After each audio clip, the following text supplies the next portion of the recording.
त्यामध्ये काही तात्कालिक मदत शेतकऱ्यांना हवी आहेत आणि काही दीर्घकालीन उपाय शेतीसाठी आवश्यक आहेत। या तात्कालिकमध्ये आता शेतकऱ्यांना म्हणजे आता 3 वर्षापासून मागच्या जर शेतीचं बघितलं तर मराठवाडा आणि विदर्भामध्ये दुष्काळ आहे, तसेच गारपीटही होत आहेत। तर त्यासाठी शेतकऱ्यांना आता तात्कालिक मदत द्यायला पाहिजे।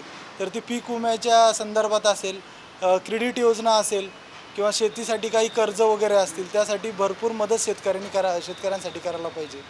त्याचबरोबर आता दीर्घकालीन उपाययोजना सुद्धा करायला पाहिजे की त्यासाठी शेतीचा जो तंत्रज्ञान वगैरे आहे त्या तंत्रज्ञानाचं तंत्रज्ञान आणि त्याचं विस्तारीकरण व्हायला पाहिजे की जेणेकरून ते शेतकऱ्यांपर्यंत पोहोचेल।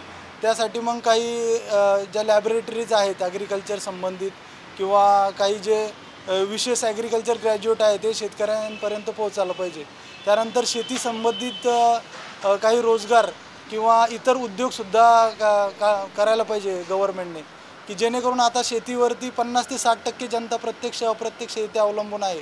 तर ती बरीचशी जनता त्या उद्योगधंद्यामध्ये गुंतूल आणि शेतीवरचा भार कमी होईल। शेतकऱ्यांचा विकास व्हायला पाहिजे ह्या अनुषंगाने अगोदर ज्या शेतकऱ्यांवर कर्ज आहेत त्या शेतकऱ्यांना त्या कर्जापासून मुक्ती भेटली पाहिजे।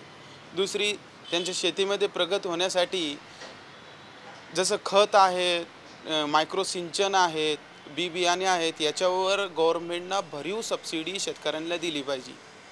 तिसरं की शेती संदर्भित अजूनही एखादा व्यवसाय त्याला असलं पाहिजे जोडधंदा। तर शेतकऱ्यांना व्यवसायासाठी ज्यामुळे प्रेरणा भेटेल असं त्या जोडधंदाही गव्हर्नमेंटने उपलब्ध करून दिलं पाहिजे, त्यासाठी हे दिलं पाहिजे। आणि दुसरं सगळ्यात मोठं शेतकऱ्यांना अडचण येत आहेत पाण्यामुळे, तरी त्यासाठी जो शेततळ्यांवर जो सबसिडी दिली पाहिजे त्याच्यात भरीव सबसिडी गव्हर्नमेंटने आता उपलब्ध करायला पाहिजे। हे भाव भरपूर मिळणे, पुन्हा शेतीमालाला भाव भरपूर आला पाहिजे, बी बियाणे खत कमी याच्यात योग्य दरात घेतले पाहिजे। ऊसाचा प्रश्न आहे, FRC नुसार ते ऊसाचा दर भेटला पाहिजे। शेतकऱ्याचे जे सोयीसुविधा आहेत त्या सोयीसुविधेकडे अर्थ बजेटमध्ये मांडलं पाहिजे। विशेषतः म्हणजे शेतकऱ्याची जे नाड जळलेली आहे की सगळ्यात टोटल महत्त्वाचा म्हणजे प्रत्येक कर्मचाऱ्याला, प्रत्येक कुठलाही कर्मचारी असो, भलाचाही तो चपराशी असला किंवा चांगला कलेक्टर जरी असला तरी त्याला मानधन मिळते, अखेरला शेवटी त्याला पेन्शन मिळते। तसं आमचा शेतकरी हे देशासाठीच अन्नधान्य पिकवतो, त्या शेतकऱ्याला होतावस्तोवर 60 वर्षाच्या नंतर त्यालाही पेन्शन मिळायला पाहिजे। ते या अर्थसंकल्पामध्ये तशी तरतूद करायला पाहिजे ते।